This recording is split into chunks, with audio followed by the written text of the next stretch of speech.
Hi everyone, welcome back to my channel. So today I will be doing a plan with me in my Erin Condren Vertical Life Planner.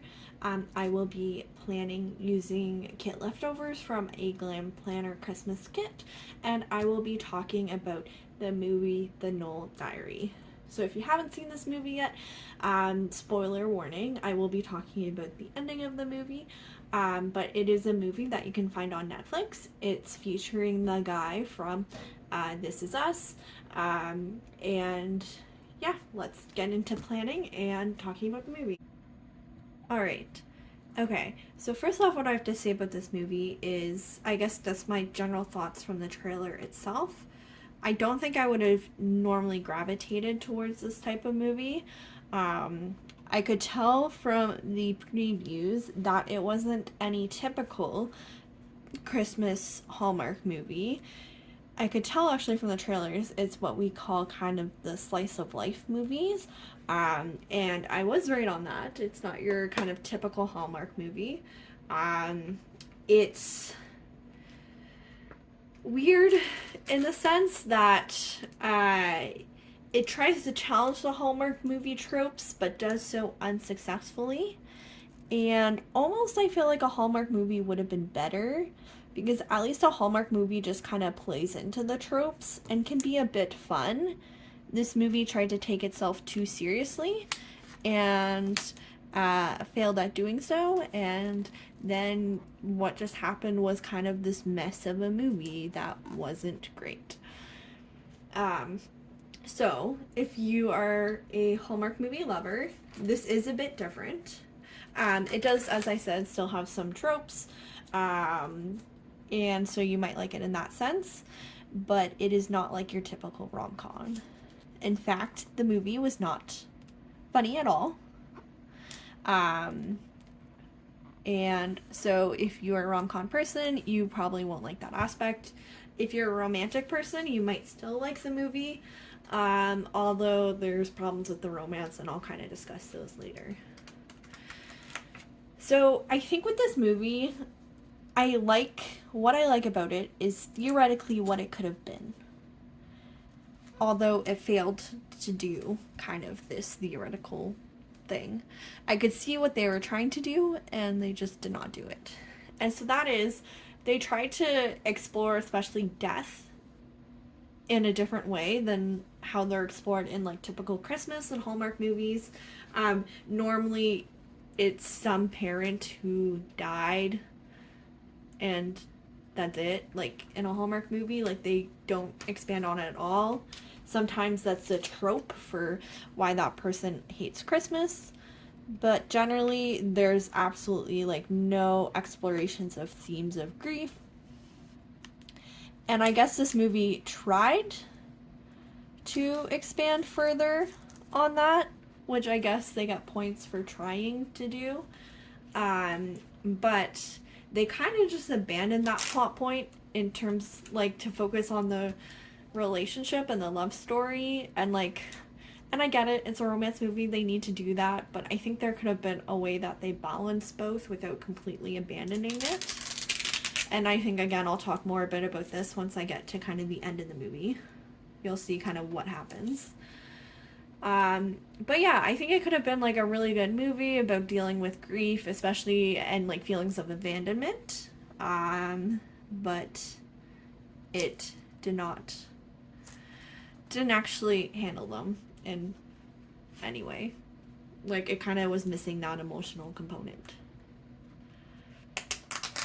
And the movie itself, so, I talked about it. I think it's supposed to be a rom-com. I don't know. I don't actually know what the intentions were. Was it supposed to be a Hallmark movie, a rom-com, or a slice of life movie? I don't know. It was a bit jarring, though, because it would jump from, like, serious topics to what I think were jokes. And I was like, am I supposed to be am I supposed to laugh at this point? Like, it was very unclear what was... Like, I don't know. Some parts I'm like, I think I'm supposed to laugh here, but I'm unsure.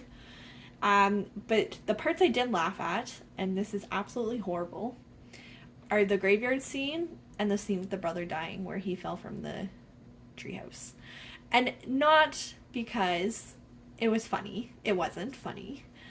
But it was because it was just so cheesy that it was so bad that I thought, I'm like, there is no way they can actually be doing this on purpose.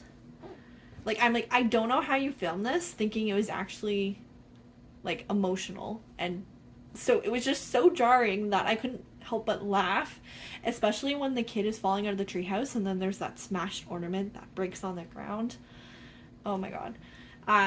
So yes, extremely jarring, just how it would kind of jump, and extremely cheesy in terms of the movie plot points. And so, in terms of the movie itself, I guess also what I see is what I could see them doing, trying to do at least, was I think they're trying to, like, world build. And I usually love this in movies. I love when movies have, like, such, like, nuances and some shots and just lines just build a whole world of a character and really give insight into the character. And I could see this movie trying to do that, but it would horribly execute it. That was actually a detriment to the movie. So, for example, I would sometimes find with the world building, it just didn't make sense. So, like, for example, when Rachel got a necklace on Christmas, like, I knew her parents made jewelry, but I actually had, like, I had no understanding of what that scene meant, where he asked if she liked it, and she said yeah, and I'm like, okay. No idea what was going on. I might have also missed parts of the movie just because it was extremely dry, but yeah, some things didn't make sense at all. As well as some things just weren't very insightful, and then the world building could have just been cut because the shots just ended up making the movie even longer, and it made a dry plot just feel so much longer. So an example of this was, the fact that it kept showing old typewriters to, like, hint at us that he's a writer, and I don't know, I don't think we really needed those insights. My favorite, though, are just ones that don't make any sense at all. Like, they just don't have truth to them, or, like, they're just so absurd but they are a trope. So one is the fact that he lives in a house with no roof, like a flat roof. Like, you know a guy is miserable if he lives in a house with a flat roof. When it's a triangle, that's when you know a family lives there and a guy's happy. But when it's flat and black and gray, then someone's unhappy. As well as, and this is, like, morally, I think just, I don't know. It wasn't well executed. I don't necessarily blame the writers, I guess. I actually thought it was a good example of world building, but I just realized, like, that's not how it works in the real world. Is when they showed his mom's house and she was a hoarder, and I somewhat relate to that in the sense of I have a family member who's also a hoarder, and then he goes to his room and there's absolutely nothing in there. It's nice, it's organized, no, like, buildup of junk. And although, like, I think it paints, like, an interesting background into the story that, like, oh, well, his mom just loved him so much that she didn't even touch his room and she can control her compulsions then. I feel like that's just what they get wrong about when it comes to compulsions and hoarders, is the fact that it's a compulsion. You can't control it. You can't love your way out of it. It just happens. And so that small instance really actually kind of bothered me.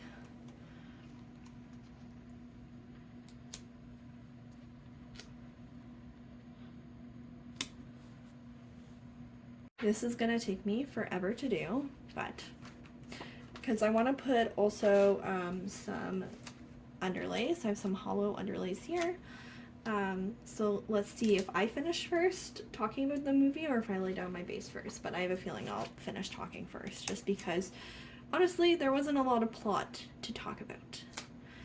So next up is just the general dialogue overall. I found it extremely, extremely cheesy, which made it feel like a Hallmark movie, although I don't think it was supposed to be a Hallmark movie. I think it's supposed to be serious, and I think it's supposed to make fun of Hallmark movies, but it didn't do a good job of that.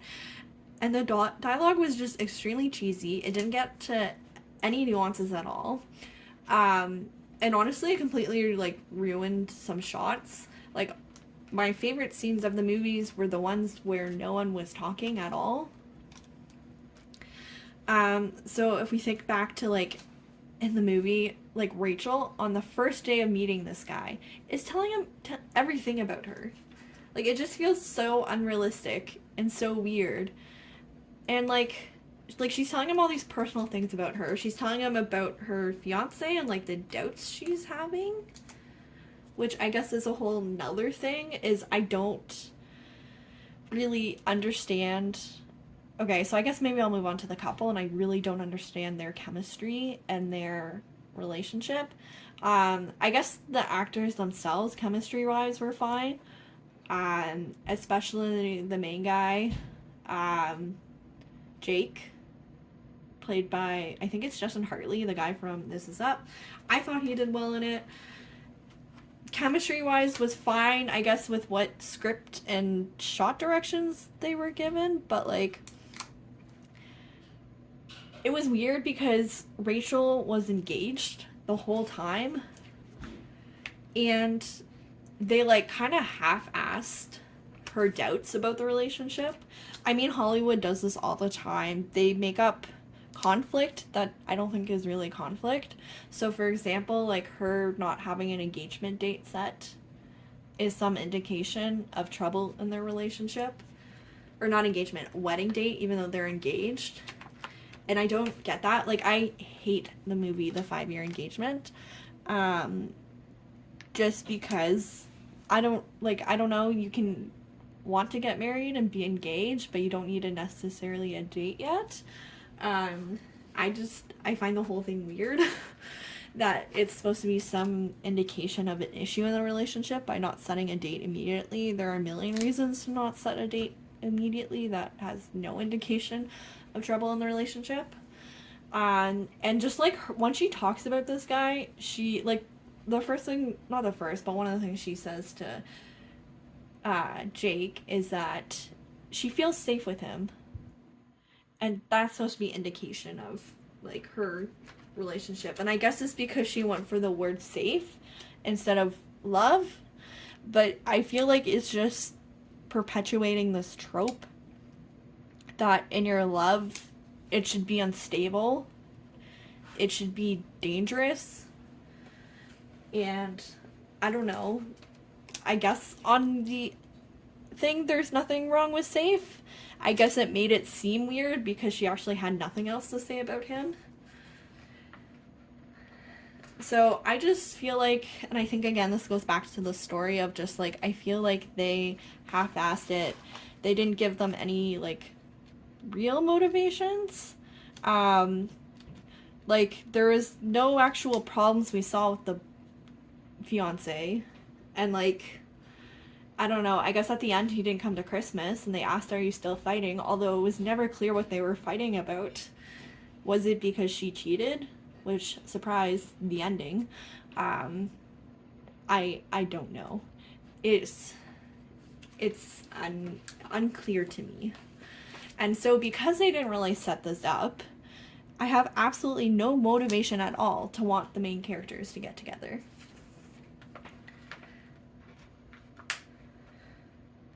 And now, I guess if we get to kind of one of the main ending plot points is she's engaged and then she cheats on her fiance. But I guess, or at least it assumes so, it looks like they sleep together. I don't know. They slept in the same bed and the guy wasn't wearing a shirt. And if I know anything about Hollywood movies, that indicates you slept together. But it's just weird in the sense of like there's absolutely no hesitation, no second guessing in the plot point, no consequences of why, like, of them sleeping together at all.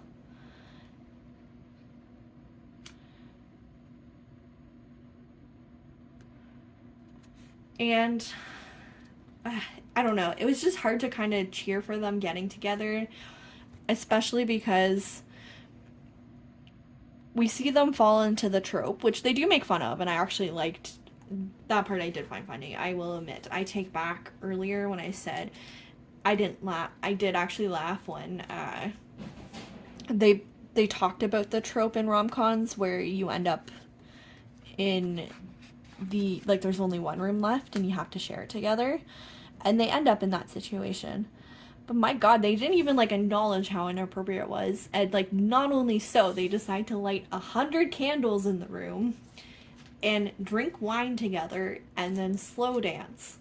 Like, they knew what they were doing.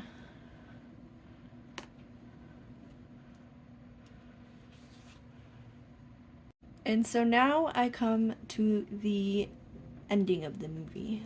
And my god, out of all the things I complained about in this movie, which was basically all of it, the ending was the biggest disappointment ever. So why was it a disappointment? Well, firstly, it was foreshadowed within the old movie that the ending was going to be great. And it was literally nothing. It was literally nothing at all. I thought there was going to be a big twist. Mind you, I also, so I guess this is kind of a sidetrack. I actually thought, I don't know if any of you have seen the trailer, but go watch it. I literally thought they were going to be siblings. I 100% thought they were going to be siblings. And it's so messed up. And maybe that's another reason I was not cheering on this couple, was I literally thought they were related. But kind of based off the trailer, it kind of gave me that vibes, and I know I'm not the only one. There was a lot of people in the comments talking about that. And so I was expecting a big twist. And so the main guy meets his dad halfway through, and then I'm like, okay, well, if they were siblings, I feel like he would have said something. So that was kind of given up partway through. But I still was then expecting something at the ending, something big. And the ending we got was weird. So he comes to her in the rain.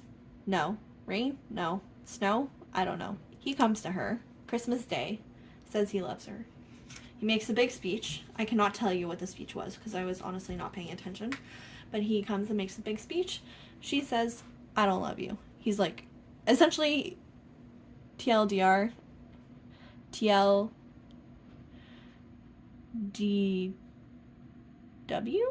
Too long, didn't watch. She says that she doesn't love him. He's like, tell me now you don't love me. And she says, I don't love you. And then he leaves. And then he goes back to his mom's house.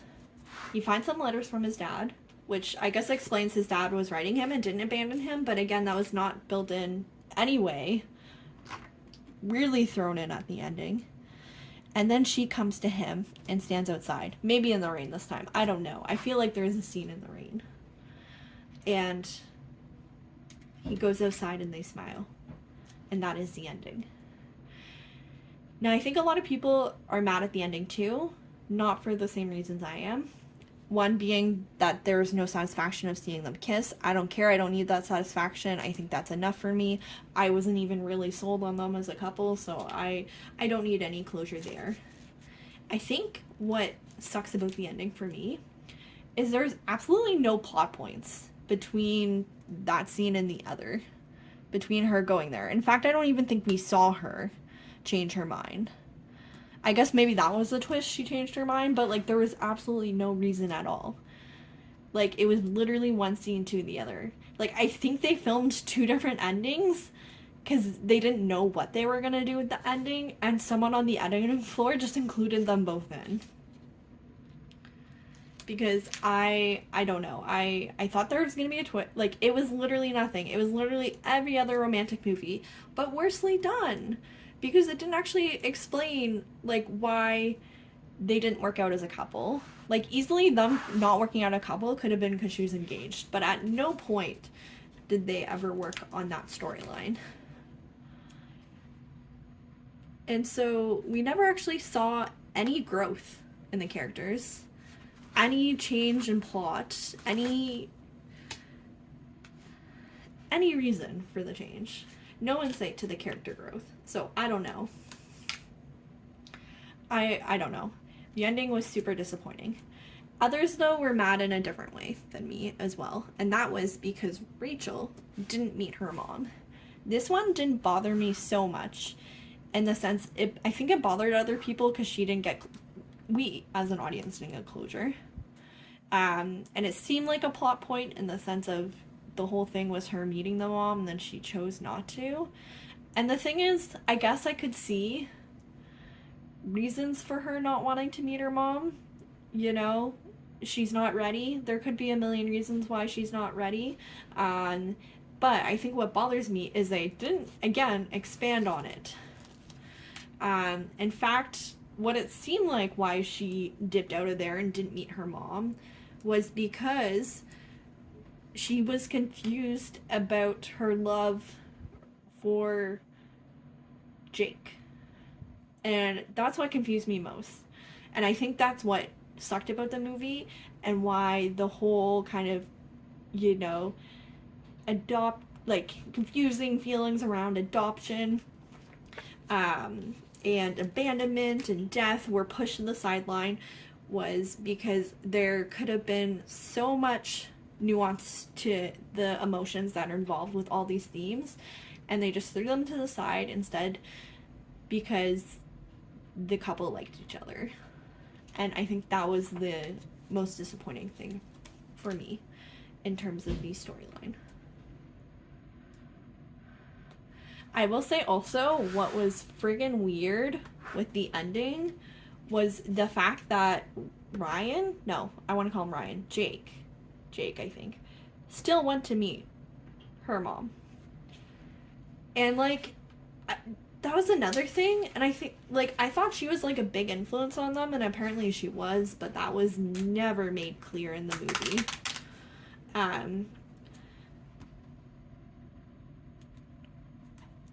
But I don't get why he went. I get why they had him go meet her because we needed emotion into, like, we as an audience needed to see how she was doing without having Rachel go see her. But it made no sense for his character to go see her. Absolutely none at all. And so I don't know. The ending, super disappointing. Didn't make sense. Whole movie did not make sense. I think they tried to do too much without actually thinking about things, and then things just kind of fell through. Okay, so as I lay the day by day down, I also want to read some of my favorite reviews from the movie. And I think my favorite review of them all has to be titled, "The best thing about it was the other reviews," because it gave so much insight to all the plot holes that you miss in the movie. And I guess I'll start with this review before I get into others. And that is, I feel like I need to have a hard shower to get all the sap off after watching this. They used every cliche in the book to pull at the heartstrings and create a Norman Rockwell-like atmosphere with very fake-looking snow. And it's pretty much snowing during the whole movie. But the biggest fault is the main characters didn't spend nearly enough time together to fall so deeply in love. I watched this without my wife because I figured she'd find it far too corny, and she would have. The big emotional speech at the end sounded very familiar, and I'm sure I've heard in variations of other rom-coms, though I don't think the calm part applies here. Definitely don't see this becoming a Christmas classic.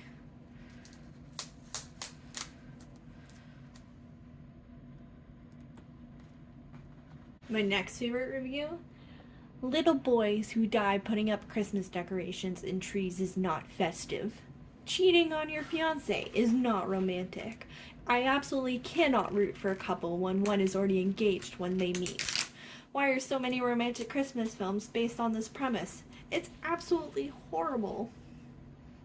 Plus, who on earth puts out candles with their fingers? And if you have your long-lost mother's diary to read, and the aim of your trip was to find her, why would you really put it aside to read a crime novel written by your hunky new traveling companion. I can see why Netflix released this in November rather than closer to Christmas. It is not full of Christmas cheer.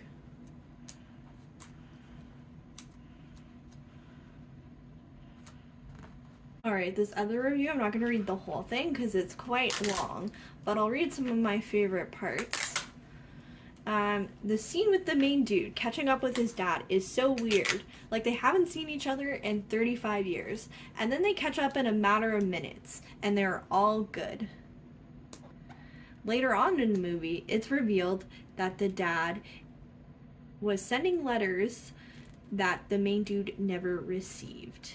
Why didn't the dad just call or reach out in some other way? This movie wasn't set in the 1700s. And then this reviewer also goes on to mention that, and I did not notice this, but this is hilarious. Several reviewers notice this. When the main dude is catching up with his dad and decorating the tree, they leave the main lady outside in the freezing cold with the dog. Come on, invite her inside. Alright, so I think those are my favorite reviews. There's lots more online though. I definitely encourage you to give it a look because it's kind of hilarious the amount of plot points in the movie. But those are just some of my favorites. Overall, how does this movie compare with everything else I've seen this month? So this includes Falling for Christmas and Christmas with You. It does not compare. It is, and I kind of expected this from the trailer that it would be quite boring. It is boring. No fun twists like that they were siblings, so I guess that's kind of disappointing. Although kind of glad that did not happen. It isn't fun, I'll say that. I found the other movies at least fun. They were definitely cheese. They were very cheesy. But I think they knew they were cheesy and kind of went with that. Instead, these movies tried to not be cheesy, and they were. And so it was kind of disappointing in that sense, although as I said, I was kind of expecting it to be disappointing. I mean, the other movies have plot points, but I don't know, they do better about, they don't expect everything to make sense. I feel like this one did. I feel like this movie took itself too seriously and ended up not being great. So definitely I encourage you to not give it a watch unless you are not sober. Unless you like really bad movies and making fun of bad movies, then maybe give this a go. But if you like romance movies, especially rom-coms, this will probably not be your type of movie.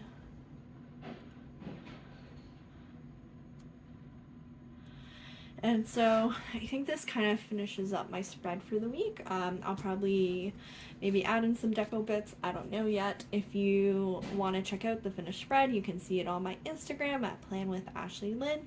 Thank you so much for watching.